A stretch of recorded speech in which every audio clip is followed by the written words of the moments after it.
Assalamualaikum warahmatullahi wabarakatuh. Halo semuanya, nama saya Asya Zara Firdaus dari Sekolah SMA 11 Jakarta kelas 10F yang hari ini akan melakukan uji tekstur tanah pada tanah yang ada di lingkungan sekitar rumah saya.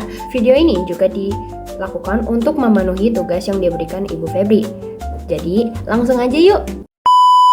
Dan di sini saya sudah mempunyai botol yang berisi tanah yang saya dapatkan di sekitar rumah saya. Nah, jadi botol ini nanti akan kita isi dengan air dengan perbandingan 1:2. Dan di sini saya sudah mengisi botol saya dengan air.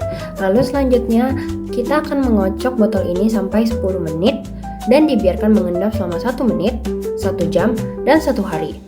Untuk melihat perbedaan dari partikel atau lapisan pasir, debu, dan liatnya.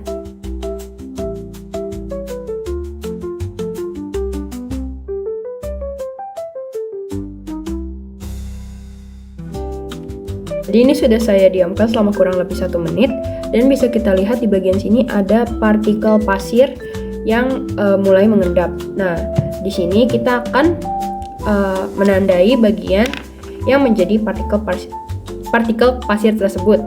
Jadi di bagian sini, nih bagian sini ya teman-teman. Ya. Untuk selanjutnya kita akan menunggu 1 jam untuk melihat partikel berikutnya. Dan ini sudah ditunggu sekitar 1 jam. Nah, jadi di sini udah ada partikel debu yang mengendap ya teman-teman. Jadi kita bakal tandain dulu di bagian sini. Jadi udah ada partikel debu yang mengendap. Untuk selanjutnya kita harus nunggu sampai 1 hari untuk melihat partikel yang terakhir. Jadi ini udah keesokan harinya. Di sini bisa kita lihat kalau bagian partikel liatnya sudah mulai mengendap. Lalu kita akan tandai dengan spidol. Bagian sini. Ya. Dan saatnya untuk mengukur keseluruhan partikel tanah yang ada di dalam botol ini.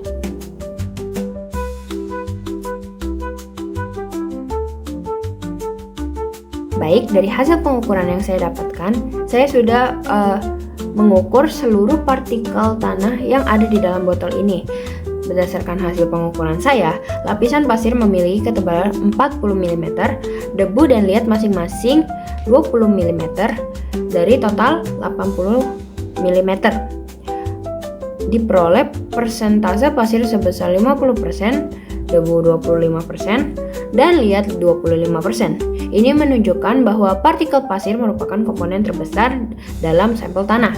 Dan untuk kesimpulan akhir, karena partikel pasir memiliki persentase tertinggi yaitu 50%, maka tekstur tanah ini dapat dikategorikan sebagai tanah berpasir. Tanah jenis ini umumnya memiliki pori-pori besar sehingga air mudah meresap dan tidak tertahan lama. Lalu 50% itu dominan banget, kan masih setengah. Memang, pasir hanya 50%, namun tetap merupakan fraksi terbesar dibandingkan yang lain, karena metode yang digunakan sederhana. Klasifikasi ini didasarkan pada partikel yang paling dominan, bukan analisis tekstur tanah secara detail. Untuk hasil yang lebih akurat, biasanya digunakan diagram segitiga tekstur tanah yang mempertimbangkan kombinasi ketiga partikel secara lebih rinci.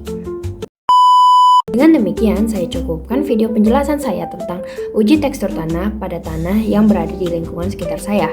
Kurang lebihnya mohon maaf. Terima kasih telah menonton. Wassalamualaikum warahmatullahi wabarakatuh.